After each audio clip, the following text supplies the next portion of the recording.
So at the time of making this video, a little holiday you might know as Christmas or something is just around the corner. So at the time of making this video, it's just around the corner. I've been doing daily uploads up until this point for quite a bit of time. I'm going to have a break pretty soon. I'm going to slow it down, have a well-deserved rest. Most of my family's Christian. I'm the black sheep, the Advaita non-dualist sheep. But in any case, guys, this isn't about my life, is it, this video? This is about your questions. And the topic of today's video is this question here.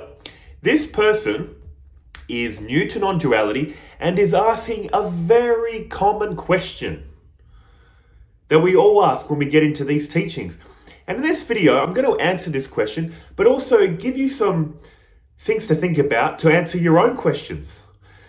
The reason I'm doing this is, when I got into these teachings of Advaita Vedanta, I was exposed to teachers where, look, every teacher has their own style, but I must also acknowledge, look, I didn't even really get these teachings, so they could have sounded confusing just for the fact I was new. But basically what I'm saying is, some teachers I feel, look, and it might be just their style of explaining, they keep these teachings kind of mysterious. You know, it's not fully clear where you have to keep coming back to them, keep asking them questions. You can't really come to these conclusions on your own. This is why I made this channel. The first reason I made it is I love talking about this. It's a spiritual practice for me. Second of all, I'm trying to explain these teachings in a very practical way, direct way, so you can answer your own questions. So these questions don't keep reoccurring. What's that saying? If you give people fish, they eat for a day. If you teach them how to fish, they can eat for a lifetime. Whatever that saying is. But look, with this question, I obviously can't see it right now, but it's on my phone. This question, I'm not going to read the whole thing because there's a part in this question, there's a section in this question that sums up the whole thing, which is this part. If everything is part of the same underlying source of consciousness, why does there seem to be a separation between our experiences? That sums up this whole question. They go into examples. So they're basically saying, look, if it's all the one consciousness, why does our experiences appear separate then? If we're the one consciousness, shouldn't I know what you're feeling? Or shouldn't I be able to feel what you're feeling? No. And how can we unpack this question so you can answer this question and your own questions? The first thing we need to realize, what paradigm is Advaita Vedanta, non-duality, operating from? The dream paradigm. What is the alternative? The materialist paradigm that science operates under. Not all scientists, by the way, these days, but you know the general scientific view. In the beginning, there was unconscious matter, unconscious subjective matter that somehow merged together and somehow gave rise to non-objective consciousness. They still can't explain how or why. It's a total mystery. And look, guys, science talks about we're not into believing anything. But look, and I'm not against science, and Advaita Vedanta isn't against science, but this materialist paradigm is a belief, isn't it? Because in consciousness, you're claiming in the beginning, there was unconscious matter that emerged that gave rise to consciousness. This is a belief in consciousness. I only call it a belief because how can you prove that? How can you prove there was unconscious matter that gave rise to consciousness? All these ideas about reality are in consciousness. If you get what I'm saying. You're claiming, it's basically a belief. You're claiming unconscious matter created consciousness, but we can only come to these conclusions and beliefs and opinions in consciousness. This is why Advaita Vedanta operates under the dream paradigm. What is that? They're saying consciousness is fundamental. Consciousness isn't a mystery. It's the most obvious thing. Do you feel like you exist? Do you feel you are conscious? Do I have to try to talk you in to you exist? Now here's the funny thing. Some people out there will claim consciousness isn't real. To claim consciousness is unreal, to claim you don't exist requires consciousness to claim that, doesn't it? So all these theories on how do we know consciousness is real? It is real. Do you feel you exist? That's consciousness. I don't have to talk you into it. You don't have to believe it. It's a self-evident, self-revealing fact. So this is why in Advaita Vedanta they operate under the dream paradigm. Consciousness isn't a mystery. It's fundamental. They say it's the fundamental nature of reality that all this appears in, emerges from. See, and to say emerges and appears is ultimately not correct, because consciousness requires no language, but we must speak in dualistic language. So that's the first thing I'd say. Every time you ask a question or think a question regarding Advaita Vedanta, think of this as a dream. Always think of your question in relation to, this is a dream right now. Tell yourself, this is a dream, and then ask a question. Why would you do this? Because then all these questions of, if it's one consciousness, why does everything appear separate?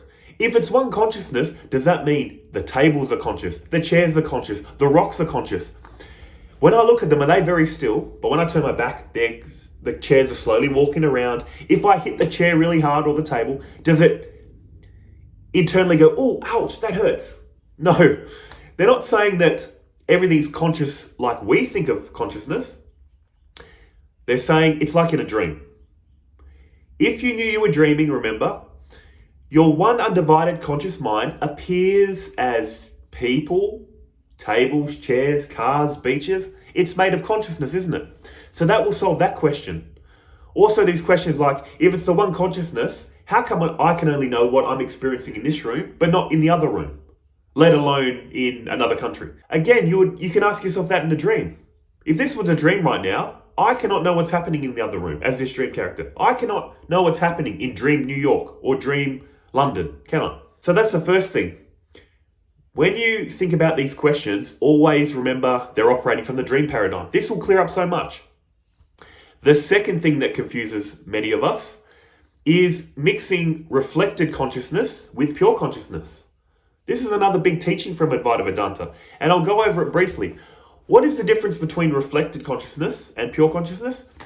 I use this example in another video. I'll put the photo here. The sun in this example is representing pure consciousness, our true self, they're saying. What's all these buckets and water in the buckets representing? The buckets are like our bodies. Picture some buckets as young, new bodies. Picture other buckets as old, wearing out, getting holes in it. What's the water? The water is our mind. They say our mind isn't conscious, our body isn't conscious, but our mind has the ability to reflect consciousness, just like water does. If you look into these buckets of water, you'll see a miniature sun. They're all separate buckets, all separate water, but they're reflecting the one sun. What is our conditioning? It's like sprinkling in varying levels of dirt. The enlightened or young children and animals would have clear water in their buckets. They see a clear, enlightened reality, in quotes. There's no conditioning. What do we see? We see reality through our conditioning. Christian thinking, Muslim thinking, Jewish thinking, atheist thinking. All these, to call it dirt doesn't sound nice. All I'm saying is we're conditioned by our thinking. What you add to this water conditions our reflection, doesn't it?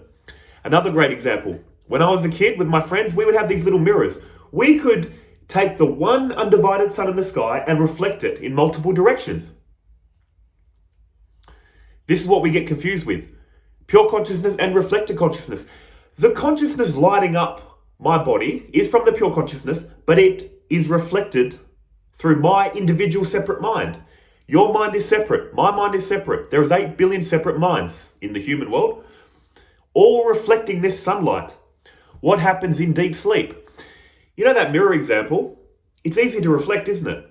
If I was to put black paint over that mirror, it won't reflect. Or if I was to take the water out of the bucket, in that bucket example, the water can't reflect. This example I'm using is kind of like what happens in, let's say, deep sleep. The mind shuts down, pure consciousness is still shining, but it's got nothing to shine. It's got nothing to reflect off, can it? The mind is shut down, the water has been removed, you've smeared black paint over the mirror so it can't reflect temporarily. In deep sleep, when you remove the paint, when you put water back in the bucket, in the dream state or the waking state, it can reflect again. At death, what happens? In that bucket example, when the bucket gets old and breaks, it can't hold the water, can't hold the mind. What happens to a person? There's still a body there, isn't there? Laying there dead. It's the same body that you could interact with before, but it can no longer reflect consciousness. The mind has left the body. The soul has left the body if you're into religion. And look, ultimately, Advaita Vedanta will say this is all concepts. It's all concepts. There's worldly concepts, there's Advaita Vedanta concepts, but they're trying to get you out of this materialist paradigm style concepts into enlightening thinking, into the dream. Come over to the dream paradigm, they're saying. Once you're comfortable in this dream paradigm, all these concepts, pure consciousness, reflected consciousness, eventually after that, realize even all this is concepts. They say it's like a thorn that you use to remove a thorn in your flesh, then you discard both thorns. So just remember that. But look, as always, I've gone off into a little rant, but back to this question. Why can't I know what you're feeling and you can't know what I'm feeling if it's the one consciousness? Because consciousness is undivided, non-objective qualities, but our minds are separate. Our thoughts and feelings are separate. Just like in your house, it's the one electricity powering up your kettle, your microwave, your toaster, your TV. It's all the one electricity, but all these appliances function differently. My mind and your mind functions differently. But it doesn't change the fact it's being powered, as they say in Advaita Vedanta, by the one pure consciousness. When I say I, and you say I, we are speaking about the same I. This is the I, the fundamental nature of existence. The I is one, then it splits off into my separate body and mind, your separate body and mind, all 8 billion people, all the animals and plants. Another way to look at this is it's like the sun. The sun is one and undivided, but it shoots off all these sun rays. I'm a sun ray from the sun. So are you. So is everyone else. See? It's all the one source, appearing separate, but coming from the one source. And look, I know I'm getting comments now saying, this whole source you're talking about, it's dualistic. You're saying there's a source that you're emerging from. Yes, I get it. But we're talking in language. What can I do? The ultimate teaching is silence. But if we were to sit in silence, I would love to sit in silence. It would be a great YouTube video, but I feel like people are going to get bored and click off. They're probably clicking off already with my explanations, but sitting in silence doesn't make for a good video. So yes, there is the source it all emerges from, but it is the source emerging from the source, interacting with the source. What I'm basically saying is this language is not useful for this, is it? We have to read between the lines. It's like that saying, it's like a finger pointing to the moon. The language and concepts are the finger, but we need to see what they're pointing to. There's sound, there's silence. Do you know sound and silence? That's you. That's pure consciousness. That's Brahman. So look guys, just to review, just to be able to answer your own questions, what do we need to do? Here's some helpful tips that I found. First of all, before you ask the question, ask it from the point of view of a dream. Before you formulate your question, say to yourself, okay, I'm in a dream, now ask the question. The second thing you need to ask yourself is, am I talking about pure consciousness or reflected consciousness? Advaita Vedanta has no objection with science. They say if this is a dream, science is studying the nature of the dream. Also, when we talk about consciousness in regular language, we're talking about reflected consciousness. We confuse mind and consciousness. This is another reason why there's so many confusions. So the first thing to do is formulate your question from the point of view of a dream, then ask yourself, am I speaking from reflected consciousness or pure consciousness? And the implications of all this is going to affect you uniquely. But what has it done to me? You might be saying, what's the point? It all appears separate. You're saying my thoughts and feelings, your thoughts and feelings are separate. What has it done to me? How does it make me feel? I used to feel like I'm here, the world's there. Now I feel like I'm embracing all reality, or it's embracing me. I don't feel separate. I don't feel one with all reality. I feel I am all reality, appearing separate. They say family's close. This is closer than family. It is you appearing in another form. What has this done to me? I feel so much more love, understanding, compassion, playfulness. I was very anxious, cut off. I was an atheist. I'm not saying atheists are negative or nihilistic, but I was like that. Negative, nihilistic, anxious. Now I'm more open, expressive, playful, because I don't care anymore. There's a beautiful song, a country song. Freedom's just another word for nothing left to lose. It's true. When you don't care anymore, you have nothing left to lose. I've got nothing left to lose. So I can make videos, I can be silly. I don't know, guys. I've said this many times, I don't script this, I just go off into rants, and I hope something sticks. I'm putting all this out there, hoping it helps you guys. But as always, guys, man, I don't know with this video, I just went all random. But in any case, guys, like I said at the beginning of this video, Christmas is coming up, and I'm going to take a break. But until then, once this silly season is over, I'll see you guys again. Take care of yourselves until then, eh? See ya.